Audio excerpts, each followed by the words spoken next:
Hello guys, what's up? Welcome back nga pala sa channel ni Kuya Jason. For today's vlog nga pala, makikita nyo may bisita si Habibi ngayon. Ayan, yung tito niya, si Tito ADV 150. So yun guys, kaya ako binidyo to. Ayan, i-appreciate ko lang yung ganda ng ADV 150. Pogi kasi, no? So itong ADV 150 na to, sa ano ko to, sa kumpare ko, kay Darwin Jose. Shoutout sa Darwin Jose, salamat sa pagpapahiram nitong ADV 150.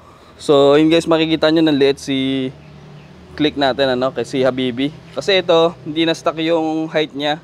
Nabawasan na parang na semi-lowered ko na siya. Pero hindi naman sila nagkakalayo ng taas. So, unahin na natin yung looks niya. Ayan, makikita nyo, pang adventure look talaga siya, no? Adventure concept, itong ADV 150. So, yung ADV ni Paring Dawe, ayan, ABS na siya, no? So, parehas disc brake, yung front at rear na braking system niya. Ayan, parehas siyang disc brake.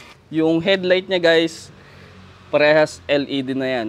Dual LED lights. Pati itong signal light niya, harap at likod, yun, yung signal light niya is LED na rin. Fully LED na yung gamit niya na mga ilaw, no? Dito, sa telescopic port niya, ayun siya.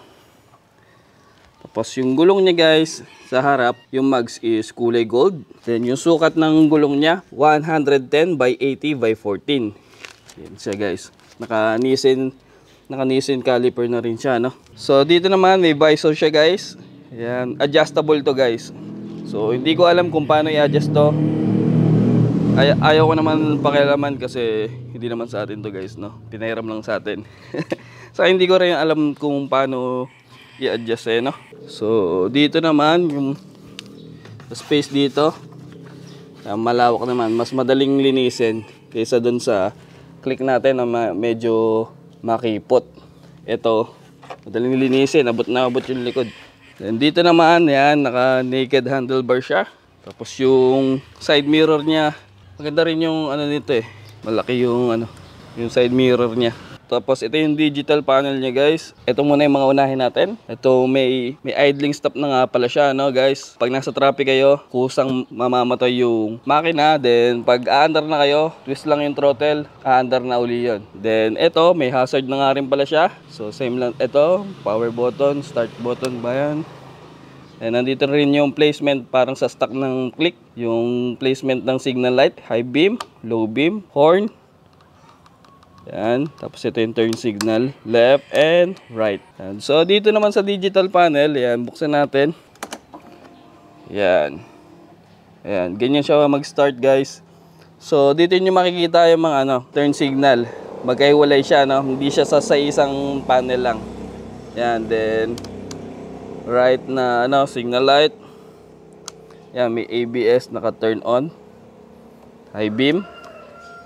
Yan yung high beam. Tapos nandito na rin yung mga indicator ng battery, engine, saka temperature. So dito naman makikita nyo sa panel niya. Kita ba guys? Yan, may date, month, yung orasan, then yung speed meter, yung fuel consumption, tapos yung indicator ng battery, 12.4 volts, saka yung fuel, ano natin, fuel gauge. Yan, nandiyan na lahat guys. Dito rin nakalagay yung select niya guys, sa gilid ito yung select. Tapos ito yung set. Ito nga pala yung pag nagpapagas kayo, ito yung tangke niya guys, nandito na. So tapet lang natin sa fuel para mabuksan natin yung fuel. Ipindutin lang natin to. Yan, aangat na siya. So ito siya guys. Yan. Tapos ito yung pindutan ng seat. Buksan natin yung seat. Yan. So malaki rin yung U-box niya, no? Ilang liter ba to? 28 liter ata to Malaki rin siya. Ano? Hindi siguro kasya dito yung ano, yung full face helmet. Pero depende siguro kung ano yung klase ng full face helmet, no? Kasi karamihan ng full face helmet ngayon ay malalaki yung shell. Yan. Pero pag ganito, marami na kayong malalagay dyan. Mga isang case na Red Horse, pwede dyan. Ayan, ito yung lalagyan ng mga documents nyo. Ayan, ito nga pala yung mukha ng grab bar niya guys, no? Ganda rin. Tapos, emblem niya, ADV 150. So, ito naman yung looks niya pag naka side view. Ayan, pogi pa rin. Tapos yung footboard niya, ayan, makikita nyo, medyo makipot nga lang, hindi katulad nung sa NMAX, mas malapad, saka mas mai-straight mo yung paa mo, no? Ito naman yung pillion ride, footstep, ayan, maganda siya, sturdy siya guys, mukhang matibay.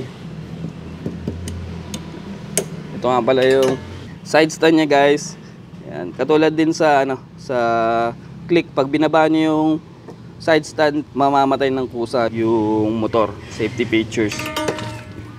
Dito tayo sa panggilid, CVT. Ito yung sa air filter. Ito yung CVT. Ayan. Then ito yung maganda sa kanya guys, doble na yung shock niya, no? Kaya pag naluba kayo, hindi nyo masyadong ramdam. Mapagkukumpara nyo guys yon pag gumagamit kayo ng Honda Click na 125, tapos makakagamit rin kayo ng ADB 150. Na pagkumpara ko na yun, mas maganda talaga yung, yung suspension nito. So dual shock na siya guys, Showa yung brand. Ayan. Tapos ito yung gusto kong kulay talaga, black and gold. So yun, tapalodo niya guys, malapad din. Kaso ayan, makikita nyo naman may tumatalsik pa rin dito. Ayan yung tsura niya. Yung tail light niya guys, LED rin. So ito yung itsura niya sa likod guys. Puro LED na rin yan. So liquid cooled siya guys. Ayan, makikita nyo. Dito rin yung position nung kung saan kayo magsasali ng oil, engine oil, pag papalit kayo. Ayan. So ito rin pala yung itsura ng tambucha niya. Ayan siya guys. Ayan. Ang sukat naman ng gulong niya sa likod guys ay 130 by 70 by 13. Sa unahan 14. Dito naman ay 13. Yan. Ito yung parang glove box niya, no? Yan. So, ito siya. Ganito siya kalalim. Kasya yung cellphone ko. Ang ilang cellphone yan. Yan. Yan, ganyan siya, guys. Tapos, meron na siya dito ang power outlet.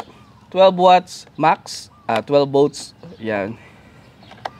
Saksakan ng, ng yung charger. Kaso, bibili ka pa nung, ilalagay ko na lang sa screen ko anong tawag dyan. Yan, para ma-charge mo yung phone mo. So yun guys, ito yung height nya. So ang height ko is 5'5" guys. Medyo tingked na ako pag umusod pa ako ng upuan, Yan, tingked na ako guys. Medyo makapal pa yung yung chinelas ko niyan. Pero ang technique niyan guys, pag medyo short tayo, usod na lang tayo pag nagda-drive, para mas ma-balance natin. So sa remote guys, pindutin lang natin to. Kailangan green yung ilaw. Pag pula, patay yan. Hindi natin mai-start. Dapat pindutin natin matagal to. Yung may susian, ito. Yan, dapat green muna. Tapos ito-turn natin yung switch. Pag tinurn natin, dapat parang patulak. So ayan guys, turn lang natin. Ang buhay na yung digital panel. Tapos dito sa PCX, mag-under lang siya sa kaliwa. Ayan, i-start siya. Then, ayan, baba muna natin to. Ayan, pag binaba nyo yung side stand, mamamatay yung makina. Pwede nyo ring start ng dalawa yung, nakapindot na. Yung preno sa rear and front. Ayan, mag-i-start pa rin yan. Ayan. Pero, hindi siya mag-i-start talaga ng sa kanan lang. Ayan, ayaw. Ayan. So, try nating umikot ng konti.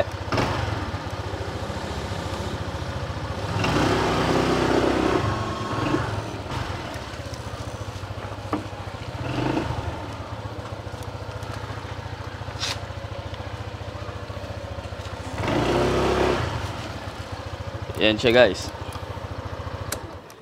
So ayun guys, na-try ko na rin naman paanda rin to, na drive ko na rin. Napansin ko sa kanya, mas maganda yung handling niya, pero mas maganda pa rin yung handling ng NMAX. Mas maganda siyang ipangliko. Ito, yung ADB, sakto lang naman, maganda pa rin. Ang kagandahan lang sa kanya, pag sa lubak, talagang hindi mo ramdam yung lubak, no? Wag lang yung masyadong malalim, Mas delikado yun. Ayan.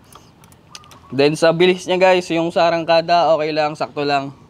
Pero compare sa NMAX, mas maganda pa rin yung NMAX, yung arangkada ng NMAX. Ito feeling mo pa rin Ang dinadrive mo is yung Click 125 ba. No offense sa mga yung gumagamit ng ADB 150. Pero yun lang talaga yung, ano, yung naramdaman ko. Saka isa pang nagustuhan ko sa kanya guys, eto, yung upuan niya guys. Yan, ang gusto ko dito, yung upuan niya. Yan, parang may lumulubog na part dito. Ang sarap upuan. Para siya nagkiklik. Tapos ito makapit to guys. Compare dito sa ano natin. Dito sa click ko. Yan, madalas kasi ito eh. Saka depende sa ano, sa texture nung ano mo, suot mong short or pantalon. Ito madulas talaga to. Pero ito, kumakapit yung ano eh, yung short mo eh. Yan, kahit anong texture. Yan oh, mararamdaman mo naman eh. Saka ito, para siyang tela oh, or leather. Yan, nababanat. Ito, hindi mo siya mababanat eh. So, yun yung napansin ko sa kanya. Comfortable din yung ano niya, yung upuan niya or yung stock seat niya. Sa ilaw, yung bato ng ilaw sa gabi, okay lang din naman. And saka yung sa hazard, kapag nasa tabi ka ng kalsada, nakahinto ka, pwede mong gamitin yan. In emergency lang ah, wag lagi. Saka wag yung umaandar eh, mag-hazard ka. Delikado yun. Sa preno nga pala guys, ang lakas ng preno. Kahit yung sa likod. Kasi dati nilalaro-laro ko pa yung sa dito ko, sa click ko, nilalaro-laro ko pa yung rear at front. Ito kahit na yung likuran lang yung ginagamit ko, sakto na yung ano eh, yung preno. So yun guys, ganito siya gamitin. Itong smart key niya, no? Ito yung pipindutin nyo. Yan, dapat naka-green yan kasi pag nakapatay yan, pula. Nakapula siya. Yan oh, nakapula. Dapat dyan naka-green. Yan, pag pinindot yun, naka-green. Yan, may start nyo na yan. Yan. Sa una, ididiin nyo to. Yan, gaganto nyo, tapos saka nyo ito-twist. Yan, so mabubuksan na siya. Yan, pag pinatay nyo, twist nyo lang yan. Saka nyo, pag papasok na yun ng bahay, or ng convenience store, or kung nasan kayo, patayin nyo lang yan. Yan, dapat mag-red yan. Kaya, hindi na nila mabubuksan. So, then sa alarm niya or yung sa anti-theft, hindi ko siya alam kung paano gamitin. Kaya hindi ko maituturo ngayon ano. So, maybe next time pag nahiram uli natin to. Itong motor ni Paring Dawe. So, kaya guys, hindi siya ganun kabigatan ano.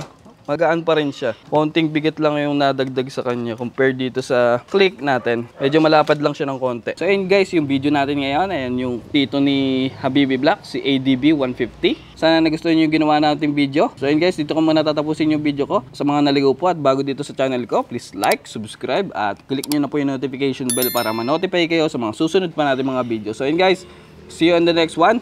Ride safe. God bless as always. Rock, paper, peace. Burger.